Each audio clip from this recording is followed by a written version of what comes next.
We look at the Middle East. I think it's about time we stop, those of us who support, as most of us do, Israel in this body, for apologizing for our support for Israel. There's no apology to be made. None. It is the best $3 billion investment we make. Were there not an Israel, the United States of America would have to invent an Israel to protect her interest in the region. The United States would have to go out and invent an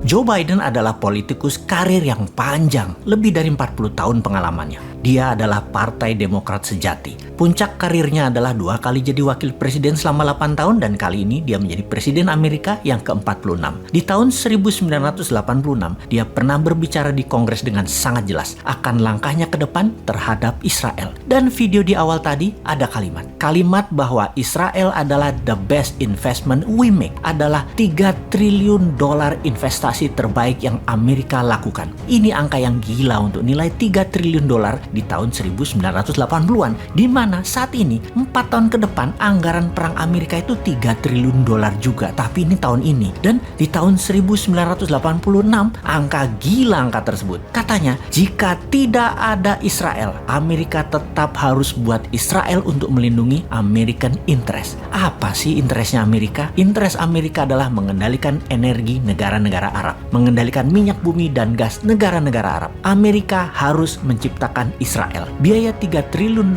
atau 3.000 billion atau kalau APBN Indonesia saat ini 150 billion membangun Israel yang hanya sebesar Pulau Madura, investasinya 20 kali APBN Indonesia sekarang ini. Ini anggaran mulai di tahun 1980-an. Semua ini adalah bagian dari petrodolar Amerika yang melepas jaminan emas sebagai underlying cetak dolar. Menjadi underlyingnya oil atau minyak di Timur Tengah, negara Israel, industrial military complex, dan hutang negara pihak ketiga. Ini semua terjadi di zaman Nixon di tahun 1971. Setelah momen inilah Amerika menjadi negara superpower dengan menciptakan common enemy atau musuh bersama adalah USSR atau Soviet dengan komunisnya yang biasa disebut Blok Timur. Di tahun 1989 diawali dari Afghanistan yang tentara mujahidinnya adalah ciptaan Amerika, mengalahkan Soviet keluar dari Afghanistan, menjadikan Amerika berkuasa atas energi di Timur Tengah secara komplit hingga batasan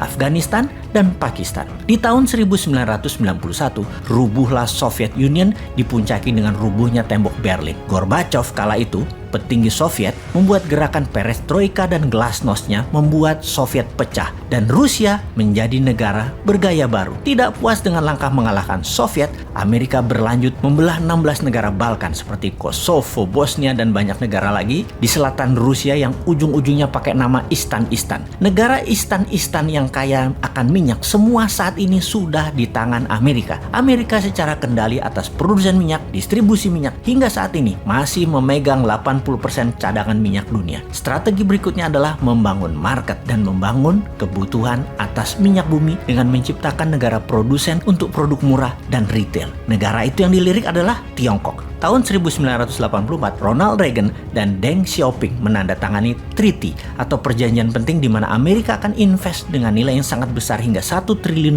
dengan mensyaratkan demokrasi masuk Tiongkok. Deng Xiaoping mengambil keputusan berani akan mengadopsi demokrasi dalam kurun waktu 40 tahun sejak perjanjian tahun 80-an itu. Di mana kira-kira tahun 2020 inilah harusnya Tiongkok sudah menggunakan prinsip demokrasi di beberapa pemilihan kepala daerah. Oke, kita lompati sebentar. Yang didemokratisasi oleh Xi Jinping saat ini adalah demokratisasi talent. Oke, apa itu demokrasi talent? Kita bahas di lain kesempatan ya. Sebentar, kita kembali ke serangan tidak berperi kemanusiaan di ujung Ramadan dari pasukan Israel yang sejauh ini Amerika menganggap tidak masalah, di mana seluruh dunia tidak perlu beragama Islam untuk mengatakan apa yang Israel lakukan terhadap jamaah di Masjid Al-Aqsa adalah tindakan inhumanity atau tindakan biadab, tidak berperi kemanusiaan. Kita, kaum Newman menentang semua tindakan tidak berperi kemanusiaan tersebut dan melawan.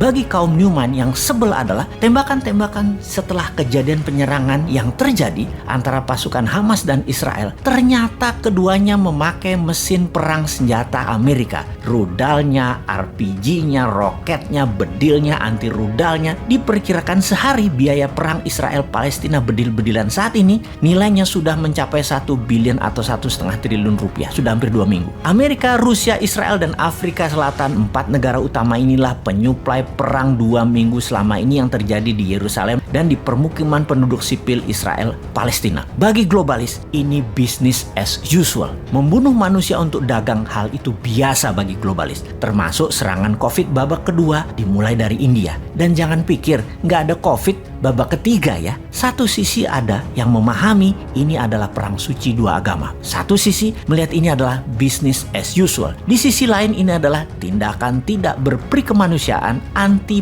pro-life. Di sisi lain banyak bingung, wondering what happened seperti negara tetangga. Sehingga keputusannya salah terus untuk kemajuan bangsa dan negaranya yang dikelolanya.